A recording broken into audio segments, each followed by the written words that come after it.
Olá, Tati. Me chamo Janaína e tudo começou quando eu ainda era bem pequena. Éramos em 7 irmãos. Eu era a única menina. Nessa época, meu pai bebia muito, maltratava minha mãe e também chegou a abusar de mim. Pois é, meu próprio pai. Dá para acreditar? Mas é um fato que eu prefiro nem me recordar. Com o tempo saímos da cidade onde morávamos e fomos para perto da casa da minha avó materna.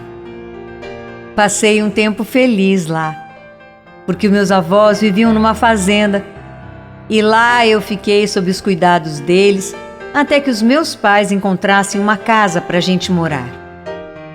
E depois que estávamos definitivamente instalados, o meu pai resolveu voltar à cidade. É a cidade em que a gente morava. Ele estava com a justificativa de que precisava acertar uma dívida pessoalmente e aos 5 anos de idade eu precisei amadurecer antes do tempo. Minha mãe e meu irmão mais velho trabalhavam para nos sustentar e eu, tão pequena, tive que cuidar da casa e dos irmãos mais novos. Tinha dias que nos alimentávamos de farinha de mandioca com açúcar, porque não tinha outra coisa para comer. E assim a gente foi crescendo. Quando completei 7 anos, nos mudamos de cidade novamente. Mas dessa vez, para minha infelicidade, a irmã da minha mãe veio morar com a gente. E foi aí que começou mais uma trajetória de sofrimento. É porque a minha tia vivia em guerra comigo. Ô, sua menina malcriada, vem aqui agora! Vem lavar meu pé, vem! Eu não vou, eu não quero. Ah, menina, vem aqui! Acreditem, ela pedia cada coisa para mim. Sim, pedia que lavasse os pés dela. Isso, entre outras coisas. Era muita humilhação. E até hoje, eu ainda tenho marcas pelo corpo das surras que levei e dos cortes causados pelas coisas que ela me arremessava na minha direção. Quando me recusava a fazer qualquer coisa, ela jogava tudo que via pela frente em cima de mim.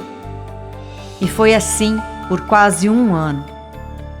Até que a sobrinha da patroa da minha mãe pediu para que eu fosse trabalhar para ela como babá. E eu fui sem pensar, porque eu já não aguentava mais dormir todas as noites dominada pelo medo de apanhar. E assim começou uma nova fase na minha vida. Viajei com essa família por muitos lugares. Sempre fui tratada com respeito e carinho. E com eles eu fiquei até completar 15 anos. E sou muito grata. Tanto que até hoje a gente mantém contato. Quando voltei para casa, minha tia já não morava mais com a minha mãe. Mas eu me decepcionei muito, porque o meu pai, que tinha ido embora com aquela história de dívida, estava de volta. E eu não me conformava com o fato da minha mãe ter aceitado ele de volta, mesmo com todo o mal que ele nos fez. Ele não trabalhava e a minha família estava vivendo em condições precárias. Eu tinha conseguido juntar uma certa quantia em dinheiro, fruto do meu trabalho. E como a minha mãe não estava em casa quando eu cheguei, aproveitei para pagar as contas atrasadas. Fiz uma boa compra, cozinhei, dei um trato na casa. E minha mãe, quando chegou, ficou muito emocionada com a surpresa. Mas no fim, quem realmente ficou surpresa fui eu, porque logo começaram as discussões entre meu pai e eu. E além disso, um dos meus irmãos estava envolvido com drogas. Era uma situação terrível, deplorável mesmo, difícil de aceitar. Aos 18 anos me casei. 2 anos depois tive minha primeira filha. E quando finalmente achei que teria uma vida normal, meu marido resolveu me trocar por outra. Tentei criar minha filha sozinha, mas com o tempo as coisas foram desmoronando de vez. Eu estava com problemas financeiros, recebi uma proposta então de trabalho em outra cidade e me vi obrigada a deixar a minha filha com o pai e a madrasta. Oi, Janaína. Janaína, é o seguinte, eu resolvi aqui que, pelo menos por enquanto, eu acho melhor a gente deixar a nossa filha na casa que o meu irmão mora e... Bom, lá vai ser melhor pra ela. Eu tenho um certo receio dela ser maltratada pela minha mulher, então vamos fazer assim, tá? Por mim tá tudo bem. Se você acha mesmo confiável, eu não tenho muita escolha. Mas ó, daqui 15 dias eu volto pra ver se ela tá bem mesmo, se tá tudo certo com ela. Quando eu voltei, logo fui buscar a minha filha. Afinal, eu estava morrendo de saudades dela. E uma colega que tinha carro me levou. Só que quando a minha menina entrou no carro, eu ouvi algo que eu não esperava. A minha pequena disse do jeitinho dela, como qualquer criança inocente, que o tio havia tentado abusar dela. Para o carro, pelo amor de Deus. Para esse carro! O que você está dizendo, minha filha? O que foi que fizeram com você? Conta direitinho para a mamãe. Fala com calma. O que aconteceu? Tudinho. Tintim por tintim. Me conta o que aconteceu, filha. Eu perdi o rumo. E naquele momento, sabe quando passa um filme na sua cabeça? Eu me lembrei do que meu pai tinha feito comigo. Eu então pedi que a minha amiga levasse a minha filha para casa. E eu voltei para a casa do pai dela. Quando eu cheguei, pedi para falar com ele. Mas ele já sabia o que estava acontecendo. Anda, abre essa porta! Fala a verdade, desgraçado. Você já sabia de tudo, não é? Abre essa porta! É isso! Por isso você não quer abrir, não é? Abre essa porta! Abre, desgraçado! Você não tem vergonha, não? Você sabia o que estava acontecendo com a nossa filha, desgraçado! Não me restou outra opção a não ser arrombar aquela porta. E quando eu consegui entrar, eu saí destruindo tudo que eu vi pela frente, inclusive a mulher dele. Ah, bati.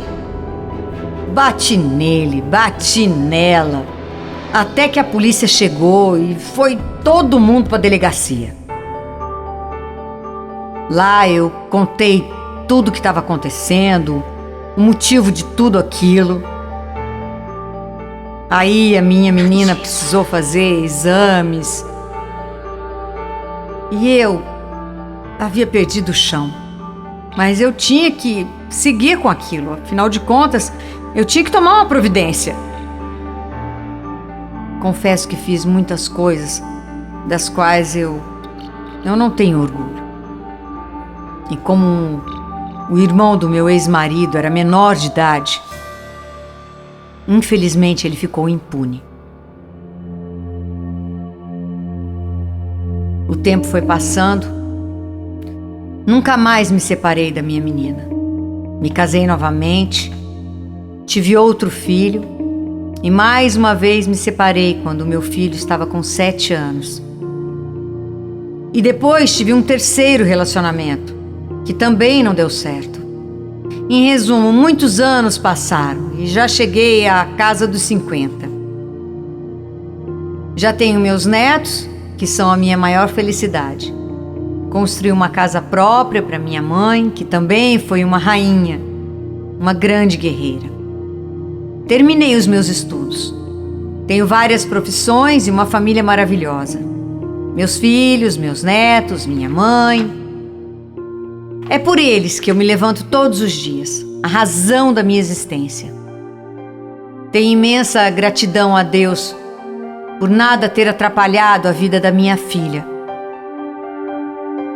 Talvez por eu tê-la defendido, ela tenha percebido a força que ela poderia ter também. Hoje ela é a minha melhor amiga e uma mulher maravilhosa, porque eu sempre pedi a Deus para que cuidasse dela, para que ela nunca sofresse as consequências daquele ato horrível do passado. Hoje eu tenho uma vida financeira boa, meus filhos também.